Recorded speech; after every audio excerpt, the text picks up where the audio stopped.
অনেক দিন আগের কথা। এক গ্রামে বাস করত এক ছেলে। ছেলেটি খুব কুঁড়ে স্বভাবের ছিল। সে সারাদিন এদিক সেদিক এখানে ওখানে ঘুরে বেড়াতো আর মনে মনে ভাবতো, এমন যদি একটা গুপ্তধনের সন্ধান পেতাম তাহলে বড়লোক হয়ে যেতাম।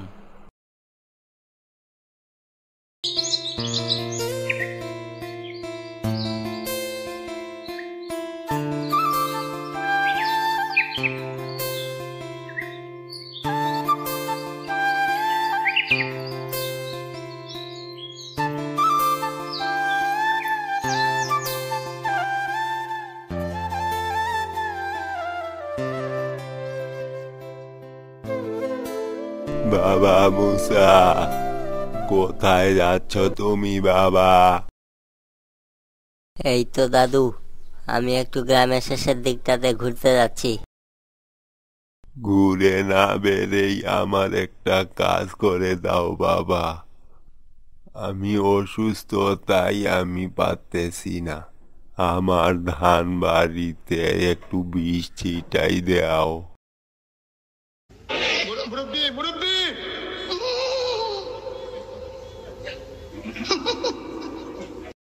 কি হলো বাবা, এমন করতেছো কেন? ধুর বুড়া, সরো তো, আমারই অনেক কাজ পড়ে আছে, আর তোর কাজ করবো আমি। বাবা, এমন আলসে আমি করতে হয় না। তুমি আমার কাজটা করে দাও, আমি তোমাকে টাকা দেব। বললাম না, যাও তো এখান থেকে, আমি পারবো না তোমার কাজ করতে। আর অলস আমি না, অলস তুমি, তোমার কাজ তুমি নিজেই করতে চাও না। এই বলে মুসা সেখান থেকে চলে যায়।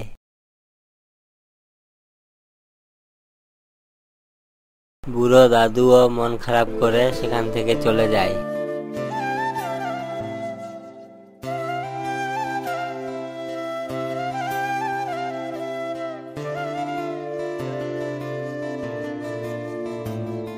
এটা হলো গ্রামের শেষের দিকটা। এখানে সচরাচর কেউ আসে না।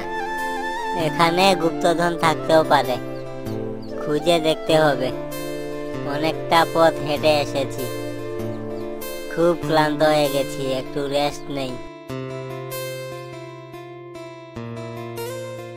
এই বলে মুসা সেখানে বসে ঘুমিয়ে যায়।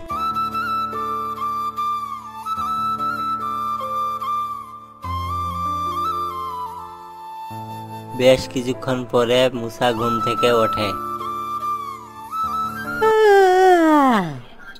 এই রে, ঘুমিয়ে পড়েছিলাম, যাই একটু ওই দিকটা ঘুরে আসি।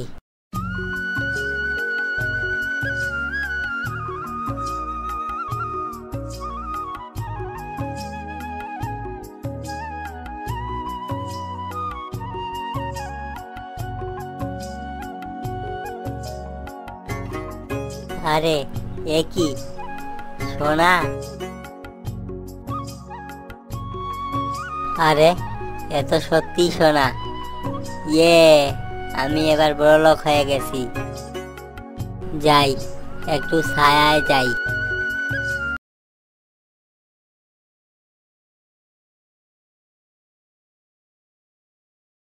হ্যাঁ, এতক্ষণ ধরে খোঁজাখুঁজির পরে মাত্র 2টা সোনা পাইলাম। আরে আসলো আর 1 হাড়ি সোনা পেয়ে গেল। হে হে, হো হো, আলসেমি করলে এমনই হয়। যদি খুঁজে দেখতা তাহলে তুমিই পাইতা। যেখানে দেখবে ছাই, উড়াইয়া দেখিও তাই, পাইলেও পাইতে পারো অমূল্য রতন। ঠিক আছে ভাই, তুমি থাকো, আমি যা পেয়েছি এই দিয়ে আমার সারা জীবন দিব্যি চলে যাবে।